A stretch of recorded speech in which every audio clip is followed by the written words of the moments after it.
আসসালামু আলাইকুম dear learners, welcome to my YouTube channel. তো আজকে আপনাদের ভোকেব স্টারে ওয়েলকাম করছি। আজকে আমাদের এপিসোড 1। যারা ডেইলি স্টার প্রচুর পছন্দ করেন এবং ডেইলি স্টার থেকে আমি এই ওয়ার্ড মিনিংগুলো নিয়েছি, ভোকেবগুলো নিয়েছি। তো ফার্স্টে ওয়ার্ড নিয়েছি, সেগুলো দেখেন। স্ট্রাইক, এক নম্বর হচ্ছে স্ট্রাইক, মানে হচ্ছে আঘাত করা, হামলা করা, যেটার সিনোনিম হচ্ছে অ্যাটাক, অ্যাসল্ট। স্ট্রাইকের কিন্তু আরেকটা মিনিং আছে, সেটা হচ্ছে ধর্মঘট। ঠিক আছে? তো এখানে আপনি একটু যদি সেন্টেন্স মেকিং করি যে US and Israel strike Iran. তো এখানে কিন্তু কি করলো, ইউএস এবং ইসরায়েল স্ট্রাইক করেছে, মানে আঘাত করেছে কিসের উপরে? ইরানের উপরে। তারপর হচ্ছে রিটেলিয়েট, তারপর হচ্ছে কি রিটেলিয়েট। রিটেলিয়েট মানে হচ্ছে কি প্রতিশোধ নেওয়া, পাল্টা আঘাত করা, হ্যাঁ, পাল্টা জবাব দেওয়া, এটাকে বলা হয় রিটেলিয়েট। তো রিটেলিয়েট মানে হচ্ছে প্রতিশোধ নেওয়া, পাল্টা আঘাত করা। তো রিটেলিয়েটের সিনোনিম হচ্ছে কি avenge, revenge, counter attack, payback. এরপরে 3 নাম্বার যে ওয়ার্ড মিনিংটা আছে টপল। টপল মানে হচ্ছে উৎখাত করা, সরকার বা শাসক গোষ্ঠীকে ক্ষমতা থেকে সরিয়ে দেওয়া। ঠিক আছে? হ্যাঁ, যেমন হচ্ছে কি শেখ হাসিনাকে কি করেছিল, টপল করা হয়েছিল।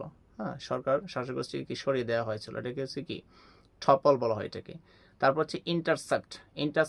ইন্টারসেপ্ট মানে হচ্ছে মাঝপথে আটকানো বা গন্তব্যে পৌঁছানোর আগেই থামিয়ে দেওয়া, এটা হচ্ছে কি intercept. Protected war can cripple Bangladesh economy, এটা একটা হেডলাইন ছিল, হেডলাইন থেকে এটা নিয়েছি। তাহলে প্রোটেক্টেড ওয়ার মানে কি দীর্ঘস্থায়ী যুদ্ধ, ক্যান মানে কি পারে, ক্রিপল মানে মারাত্মকভাবে দুর্বল করে দেওয়া। ঠিক আছে? হ্যাঁ, the protected war can cripple Bangladesh economy. Cripple মানে হচ্ছে কি তাহলে উইকেন বা হচ্ছে কি প্যারালাইজ, ড্যামেজ করে দেওয়া, মারাত্মকভাবে দুর্বল করে দেওয়া বাংলাদেশে। তাহলে মানে মিনিংটা কি দাঁড়ালো দেখেন, protected war can cripple Bangladesh economy.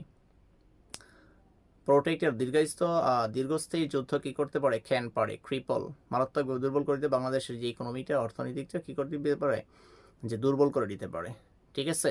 এই ছিল 5টা ওয়ার্ড, সেখানে সিনোনিম দিয়েছি। তাহলে আপনার হচ্ছে কি সিনোনিম সহ কিন্তু প্রায় 10টা হয়ে যাবে এখানে। রিটেলিয়েটের যদি ডেরিভেটিভস বলি, রিটেলিয়েটের ডেরিভেটিভসটা কী হবে বলেন? রিটেলিয়েটের ডেরিভেটিভস হচ্ছে কি রিটেলিয়েশন।